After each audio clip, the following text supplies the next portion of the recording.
YouTube! Welcome back to the FeralPlanter. Let's get into the show.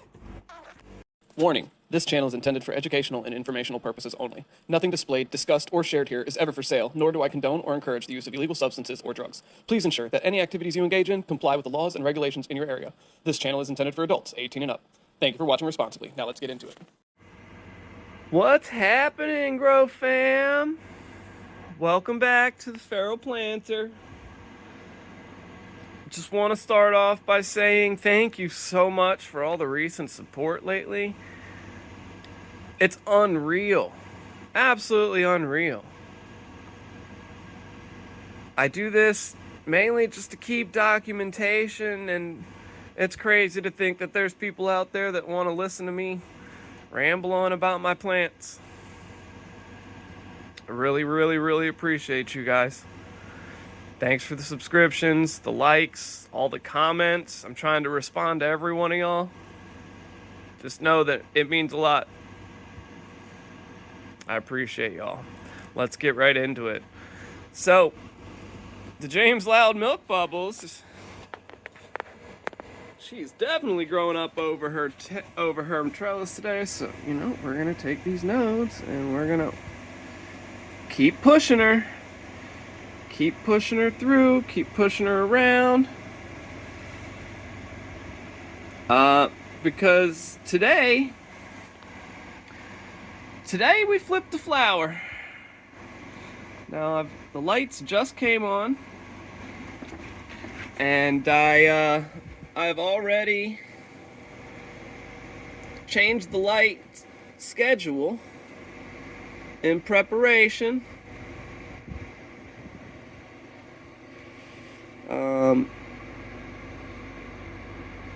I really don't want to break any of these. Change the light schedule to 12:12 in preparation. Ah, look at her. She really wants to just go, huh? So, I'm going to go through and do a light defoliation on this girl to make sure all the nodes are getting exposed. And then I'll bring it back to you guys to show you what we've done with her before we go over our Orange Panda Autoflower by Mephisto Genetics. So let me get to work. I'll do some defoliation so you can see what I've done. I'm really only gonna be taking stuff like this guy. This guy is gonna come in. It's gonna end up blocking that node. I may just take a finger. I may just take the whole leaf.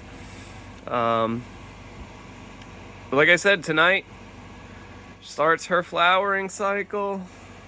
So we're gonna have 2 weeks or so of stretch, and we'll see how she handles it. I'm super excited for this girl. I'll be back after I do some defoliation. As you can see, that's our pile. Didn't really take a whole lot off, but definitely opened her up a lot more. I'm thinking at the end of our 2-week stretch, we might hit our goal and fill this side of the tent.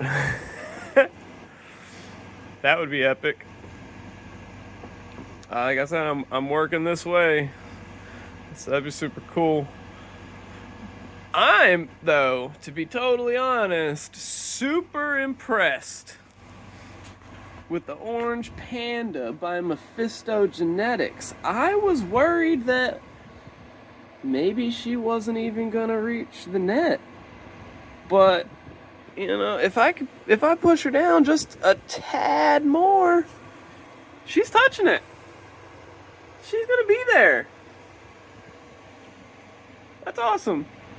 So I'll be able to weave and work her around, give her some more support, and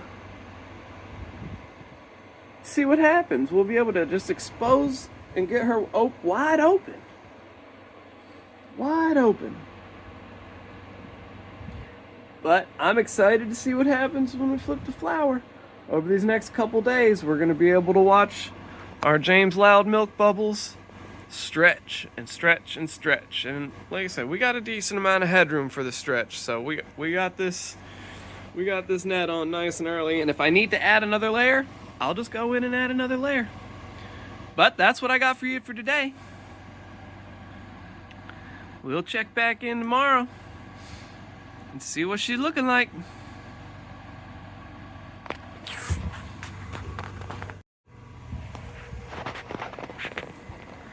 Sheesh. So, we're gonna start over here today. The Orange Panda by Mephisto Genetics. I just can't believe how much she just decided to stretch, but then I started looking a little closer in here. If I can get her to focus. She's throwing some pistils. I don't know if maybe you can see them. Kind of behind these little calyx stalks. There's a couple in the top itself. So she's starting to flower. She is doing this weird, it's kind of hard to pick up on camera. She's doing this weird coloration. Where it's dark on the outside and lighter in the center. I'll just have to double check the pH and make sure, and you know, I'll double check my pH pen first. I'll calibrate that. And then just double check to make sure the pH that's going in the soil is what my meter says it is. Anytime I notice any sort of changes in the foliage, like over here in the milk bubbles, the last episode we spotted this. As you can see, it hasn't gotten any worse, hasn't gotten any better. I don't expect it to get any better, but it hasn't spread anywhere else on the plant. I just made sure to keep watch and make sure it was all good. Now, the milk bubbles isn't doing what the Orange Panda is. So this could just be genetic as well. Like I said, it's really hard to pick up on camera, but out here towards the ends is really nice dark green, but right in the centers of the leaf is very pale. So, I don't know, just something I'll keep my eyes on. Stems, you know, the stems are all nice and green. It does look like there is some stripage starting to want to happen, but I don't think that's anything I need to worry about. Like I said, I'll just double check, make sure my pH pen is nice and calibrated, and make sure that it's correct, and we just go from there. Alrighty, into the main event. The James Loud Milk Bubbles. I actually considered kind of pulling this girl a little bit more this way. And that actually stretches her out a lot more.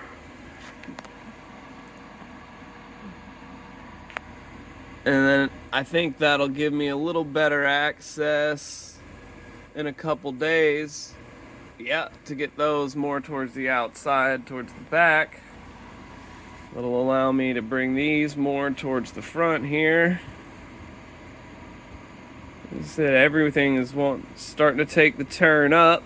They've responded very well to the net. Like, look at this guy. He just went, as soon as he could, gather some strength and stretch, has made the turn.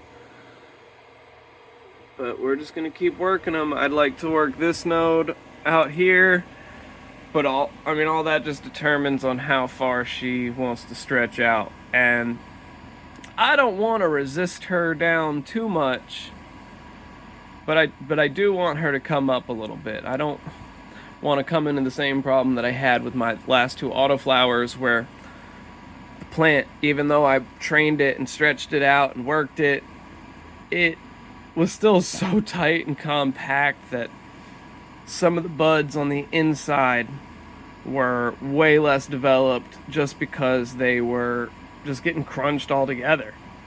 So I'm really trying to spread all of these nodes out best I can, and just continue to make her a bush until she starts showing that she's really going to start putting on some buds. And then we can really kind of just stop training her to a point and just focus on making sure she's well taken care of. And that'll cycle back to me checking the pH pen and making sure that we're feeding properly. I'm gonna use the word feeding there very loosely because, just to repeat myself, this is a Growdots Pro Mix mix. That's it. Pro Mix, Growdots. I put some initial worm castings in there too, and a scoop of some homemade compost. But that stuff I think is long gone by now. The plant has well since devoured whatever nutrients was coming from my compost and the earthworm castings. Our next runs, I got something really freaking cool. We're actually going to be running some regular seeds, and we're going to try to pheno hunt a keeper of a strain called Zoo Trip by, I think it was Nerds Genetics. I think those are the guys behind that. I'm really excited for that guy.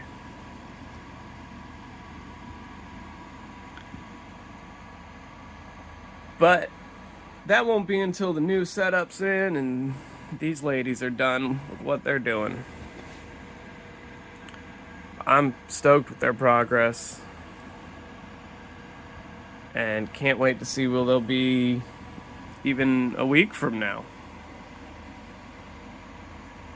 I think if I leave everything right where it's at, I think this girl will mostly fill out this net, and this girl should fill her little third. No problem. She's got a bunch of nodes popping up all over the place. I did take the top fan leaves of this girl just so we could expose 1, 2, 3, 4 more nodes. I mean, even way down to there. We're gonna see if we can convince that girl to come up. Obviously, we had her trained down and tied down, so that side never really got any light, but I'm just gonna let it rock, see what happens with it. But this girl is definitely in her stretch phase and transitioning into flower. So swapping to 12-12 isn't gonna affect her at all, I don't think.